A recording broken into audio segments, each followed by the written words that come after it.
पहली गुजारिश ये है कि जो सूरत हाल इस वक्त इवॉल्व हुई है, सुप्रीम कोर्ट के सामने सियासी जमातें, और वो भी सियासी जमातें जो हुकूमत के अंदर है, वो धरना दिए बैठी हों या एहतजाज कर रही हों, तो ये कोई आसान सूरत तो नहीं हो सकती। इसको किसी सूरत में ये तो नहीं कहा जा सकता कि बड़ा अच्छा है।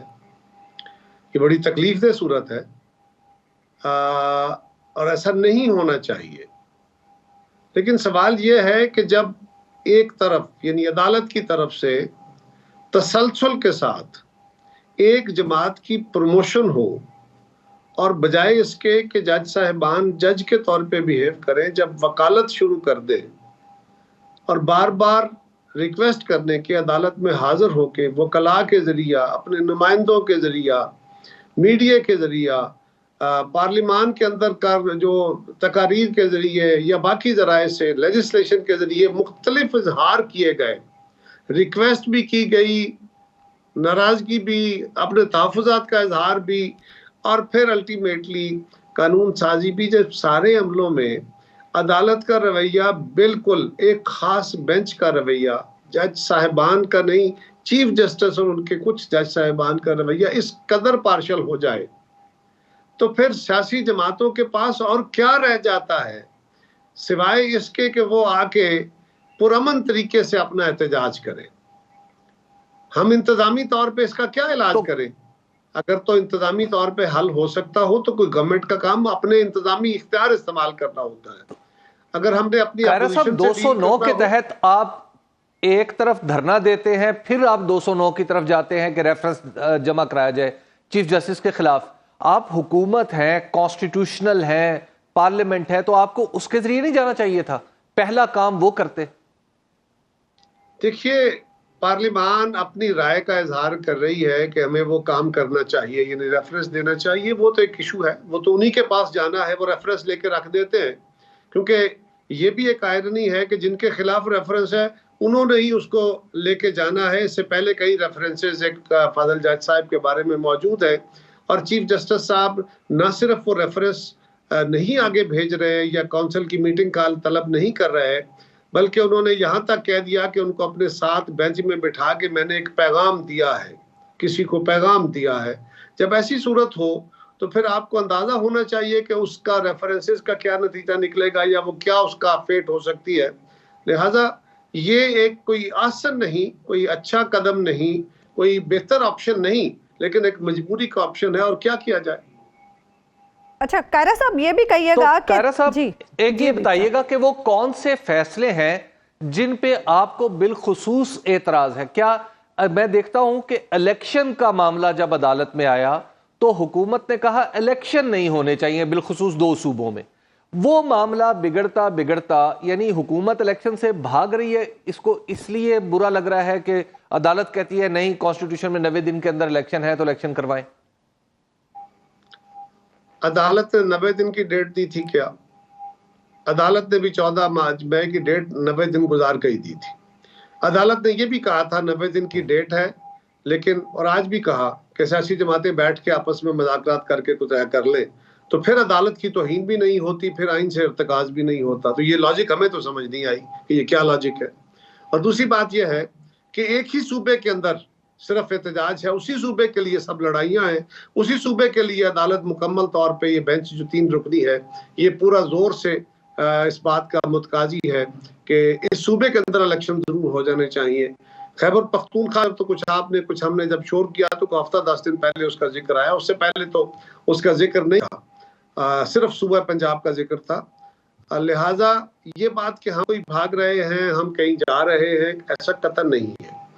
इन्हीं दिनों कराची के अंदर बाय इलेक्शन हुए हैं लोकल पार्टीज के, वहां पे पीटीआई की बड़ी प्रेस मौजूद है, कौमी असम्बली में भी, सूबाई असम्बली में भी, और उनके उन्हीं हल्कों में इलेक्शन हुआ है और पीपल्स पार्टी वाज़े तौर पे जीती है, जमात इस्लामी जीती है। वहां तो पीटीआई कहीं दूर नजर नहीं आई, और वो इलाके हैं जो खालिसतन अर्बन इलाके हैं।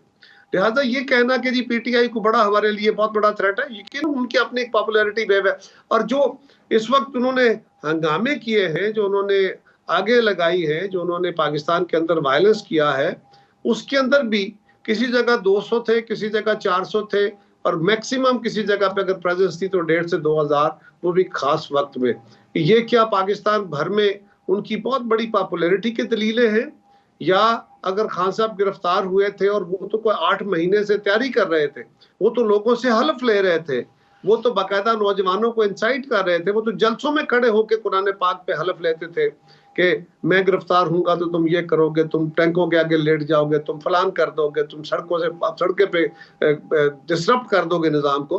तो इस हल्फ के बाद भी अगर तो को कराची से 1,00,000-1,50,000 लोग निकल आते, को लाहौर में 70-80 हजार निकल आते, को पिंडी में 40,000 निकलते, पिशावर में निकलते, तो फिर भी कोई बात होती।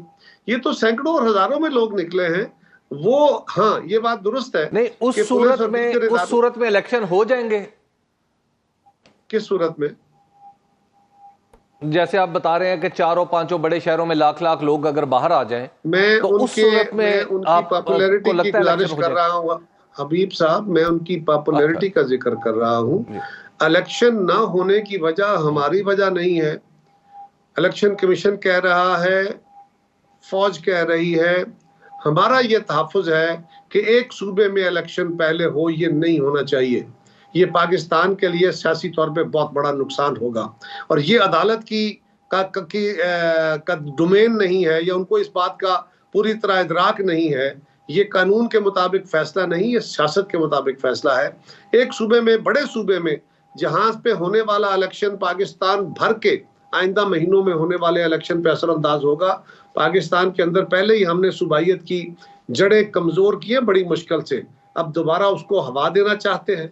ये आपको आवाजें सुनाई नहीं दी इन दिनों में, अभी चले हमने उसको रोका है उन आवाजों को, लेकिन अगर ऐसा हो जाता तो क्या ये और तवाना आवाजें ना आती हैं आपको? तो कायरा साहब, इस मामले को मुज़ाकरात से हल करने की कोशिश क्यों नहीं की गई? अभी आप भी जिक्र कर रहे थे, आज चीफ जस्टिस साहब ने भी कहा कि मुज़ाकरात उम्मीद है दोबारा शुरू होंगे।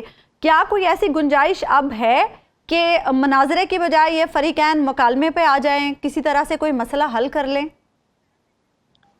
देखिए, हमारी तरफ से बिल्कुल वाज़ेह तौर पे पीपल्स पार्टी का मौक़िफ़ हमेशा से ये रहा है, इस दफ़ा भी हमारा यही मौक़िफ़ था। हमारी साथी, हमारी अपनी जमात के अंदर भी और हमारी बाकी जो इत्तेहादी जमातें हैं उनके अंदर बड़ा शदीद रद्द अमल था इस बात का। खान साहब ने जितनी गालियां लोगों को दी हैं, जिस कदर उनके मीडिया के जो बदतमीजी और तूफान बदतमीजी बपा करके उन्होंने किया है उनके मीडिया ने, और जिस कदर उनके दोस्तों ने लोगों को गालियां दी हैं, उनके कारकुनों ने खान साहब की हदायत पे, उसके बाद यकीनन माहौल तल्ख होना था। लेकिन हम तो उनकी दौरे हुकूमत में भी और उनके जाने के बाद अपने दौरे हुकूमत में भी उनको मुज़ाकरात की दावत देते रहे, जवाब में गालियां खाते रहे। अब भी पीपल्स पार्टी ने इस बात का तहर्रुक किया और हमने अपनी जमात को राजी किया। उसके बाद एक कमेटी बना के हमने अपनी यही तरीका था, सियासी अमल था, एक कानूनी तरीका है जो अदालत ने इख्तियार किया, उस पर भी जिक्र करता हूँ। लेकिन जो सियासी जमातें हैं वो सियासी तरीके इस्तेमाल करती हैं और सियासी मसाइल सियासी तरीके से हल होते हैं, कानूनी तरीके से नहीं। हमने अपनी जमातों को राजी किया और उसके बाद मौलाना फजलुर रहमान सख्त नाराज थे, लेकिन हमने उनके घर जाके उनको रिक्वेस्ट की और उन्होंने कहा कि ठीक है, आप मुज़ाकरात कर लें, मैं उसका हिस्सा नहीं बनूंगा, लेकिन मैं रुकावट नहीं बनता। अगर कोई अचीव हो जाता है तो कर ले। हमने वो भी कोशिश की, लेकिन इन द मीन टाइम हम अगला स्टेप यही था कि हम खान साहब की तरफ जा रहे थे। जमात इस्लामी और इमरान खान दो ही हमारा टारगेट थे। लेकिन फिर अदालत के अंदर एक पिटीशन कर दी गई, करा दी गई, व्हाट्सएवर जो हुआ, अदालत ने हमें बुला लिया। हमने जाके कहा जी, मैंने खुद पेश होकर कहा था कि अदलिया से गुजारिश की थी, चीफ जस्टिस साहब से गुजारिश की थी कि अज़राए करम आप सियासी अमल में फैसला से अदालत को ना लेके आए, इससे नुकसान होगा। बहरहाल अब हुआ ये कि अदालत ने कहा कि जी मुज़ाकरात करें। हमने कहा जी हम हाज़िर हैं। पीटीआई ने भी कहा ठीक है जी हम भी करते हैं। उन्होंने कहा आज ही बैठे। फिर तय हुआ कि चले, उस दिन बैठ के थोड़ी सी बात हुई, कमेटियां बन गई। लेकिन अदालत ने देखिए जरा कमाल की, देखिए क्या हुआ। अदालत ने कहा क्या? अदालत ने कहा कि आप मुज़ाकरात कीजिए, अगर आपके मुज़ाकरात कामयाब हो जाते हैं तो फिर वो रास्ता अडॉप्ट कर लेंगे, फिर तो अदालत की तौहीन भी नहीं होगी, आइन भी नहीं टूटेगा, भले इलेक्शन 4 महीने बाद हो जाए, जाके 5 महीने बाद हो जाए। लेकिन अगर आप किसी इत्तेफाक़े राय पे नहीं पहुंचते, हबीब साहब जरा गौर कीजिए, अगर ये मंतकी नतीजा नहीं निकलता तो फिर 14 मई का ऑर्डर हमारा ग्राउंड पे है। अब 2 फ्री कैन हैं। एक फ्री कहता है, इमरान खान साहब कहते हैं कि 14 मई को इलेक्शन कराओ, यानी उनके लिए तो अदालती फैसला मौजूद है और वो कह रहे हैं यही डेट है। हम कह रहे हैं कि नहीं, इलेक्शन कमीशन ने जो डेट दी है वो डेट है। अब अदालत क्या कहती है? अदालत ने उनके हाथ में वीटो दे दिया और हमें कहा कि इमरान खान के साथ बैठो, अगर इमरान खान की बात मान लेते हो तो मुज़ाकरात कामयाब और इमरान खान कामयाब, वेरी गुड। और अगर नहीं मानते हो और मुज़ाकरात टूट जाते हैं तो फिर भी वो डेट कायम और इमरान खान कामयाब। यानी जीतूं तो तुझे पाऊं, हारूं तो पिया तेरी। ये करके अदालत ने हमें कहा जाओ डायलॉग में बैठो, और हम फिर भी बैठ गए। तो 2 दिन मुज़ाकरात बिल्कुल ठीक बात है। कारा साहब ये बताइएगा कि अब आपको इन हालात में, 1 मिनट और ठहरिए जरा, 1 मिनट और ठहरिए। ये बड़ा अहम इशू है, बाकी सवाल इतने हम नहीं होंगे। ये बड़ा अहम इशू है। हमने 2 इंतहाओं से मुज़ाकरात शुरू किए।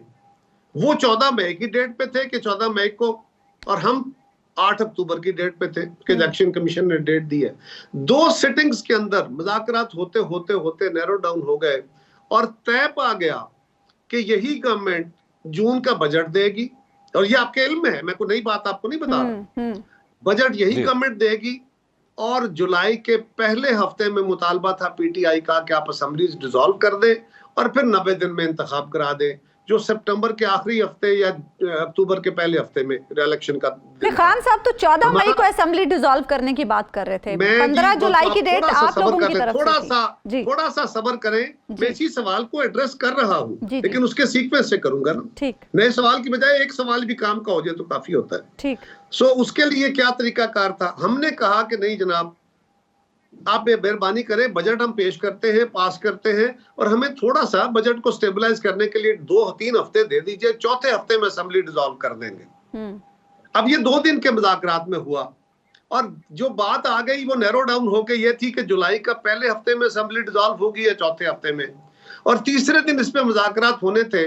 और अमकान यही था कि अच्छा, अगर वो भी जिद करेंगे, हमारी तरफ से भी हमारी मजबूरियां होंगी, तो किसी दरमियानी जगह पे, यानी 12, 13, 14, 15, 16 तारीख को कोई एक डेट पे तय पा जाएगा कि इस दिन असेंबली डिसॉल्व कर दी जाए। ये तीसरे दिन का एजेंडा था।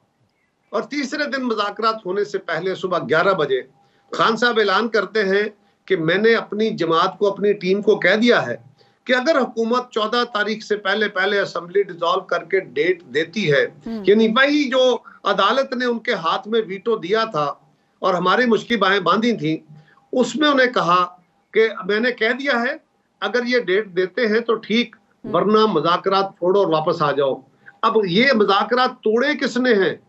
हमने, अदालत ने उनको रास्ता दिया था, हमें दिया था कि उनको दिया था, हमें वीटो कराया था कि उनको कराया था?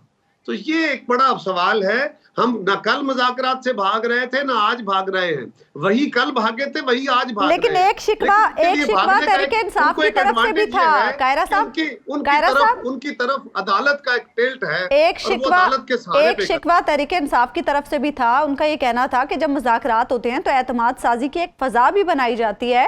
एक तरफ मुज़ाकरात भी हो रहे थे, दूसरी तरफ से उनके रहनुमाओं की गिरफ्तारियां भी हो रही थी। पाकिस्तान की तारीख में बहुत दफा मुज़ाकरात हुए, आपको शायद इतना तजर्बा ना होगा, हबीब अकरम साहब को होगा।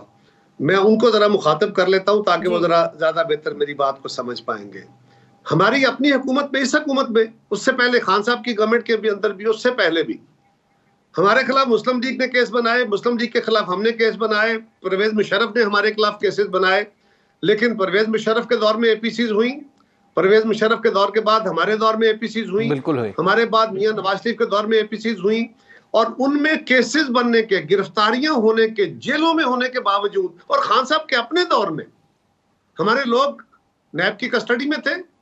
वो अजियतनाक सजाएं जो उनको इमरान खान साहब उनको अजियतें दे रहे थे, और 6-6 महीने, 8-8 महीने, साल, 1.5 साल उनको जेलों में रखा हुआ था। इसके बावजूद हम मुज़ाकरात में जाते थे, क्योंकि वो कौमी इश्यूज होते हैं।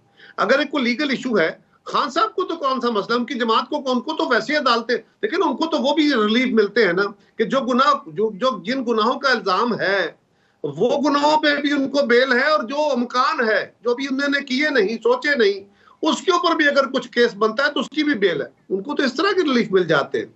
इसके बावजूद ये कोई जवाज नहीं है कि ये एतमाद साजी होती। और अगर इसी को वो कहते हैं कि एतमाद साजी के लिए बंदों को गिरफ्तार ना करें, भले वो कानून को मतलूब हो, तो फिर एनआरओ और क्या होता है, फिर वो एनआरओ मांग रहे थे ना। जी अच्छा कायरा साहब जी, कायरा साहब एक तरफ थोड़ी सी बेतदाली तो इस तरह भी होती है ना कि एक तरफ से मुसलसल मुकदमात की बारिश है, तो जब मुकदमात की बारिश हो रही हो तो कहीं ना कहीं से जमानतों की बारिश भी हो जाती है। लेकिन at the same time Kaira साहब, अब जो बिगर क्वेश्चन है, द क्वेश्चन ऑफ इलेक्शन, आपको ये रिजॉल्व 11 अगस्त के बाद होता हुआ नजर आ रहा है या जब भी आपकी असेंबली की मुद्दत खत्म होगी? देखिए, ये असेंबली की मुद्दत तो कल 12 है या 16 है अगस्त की, उसको खत्म हो जाएगी और फिर अगले अलग इंतखाबात हैं। अब खान साहब जिस तरफ माहौल को लेके जाना चाहते हैं या अदालत के अंदर जो केस है वो किस तरफ चलता है, उसके ऊपर डिपेंड करेगा। इस वक्त मुल्क के जो हालात, जिस तरफ खान साहब तसादुम की कैफियत बना के और वो इस लड़ाई को अदालत ने तो बॉल फिर हुकूमत की कोर्ट में डाल दिया। आज क्या कहा है अदालत ने? अदालत ने कहा है कि अब हुकूमत पे है कि वो मुज़ाकरात की तरफ जाती है या नहीं जाती। तो अदालत को यही गुजारिश आप ही कर दीजिए, हमारी तो अदालत सुनती नहीं कि जिसने मुज़ाकरात तोड़े हैं उसे कहिए मुज़ाकरात कर ले। अच्छा कायरा साहब, तो मुझे एक बात बताइएगा कि कायरा साहब, ये जो कुछ हमारे मुल्क में हो रहा है, नो डाउट ये बड़ा अनफॉर्चुनेट है। जैसे आपने कहा कि सुप्रीम कोर्ट के सामने धरना देना भी कोई मुस्तहसन कदम नहीं। ये बताइएगा कि आपको इस पूरे कज़िये से, मैं उस धरने का हिस्सा हूं जी, लेकिन मैं उसको अप्रिशिएट नहीं कर रहा। मैं कह रहा हूं मेरे पास और कोई ऑप्शन नहीं। वो पंजाबी में कहता है न कुछ उली मुंह पाई, उस कैफियत में आके हमने ये किया है। कायरा साहब, ऑप्शन तो इस वक्त पीटीआई वालों के पास भी नहीं है ना, उनकी तो क़यादत ही आपके पास है सारी। मुज़ाकराती कमेटी के जो 2 अहम अरकान थे, शाह महमूद कुरैशी साहब, असद उमर साहब, वो जेल में हैं। देखिए, गुजारिश ये है, आप भी एक हद तक सवाल कीजिए करके, उसको जरा सवाल को खुद सोचिए।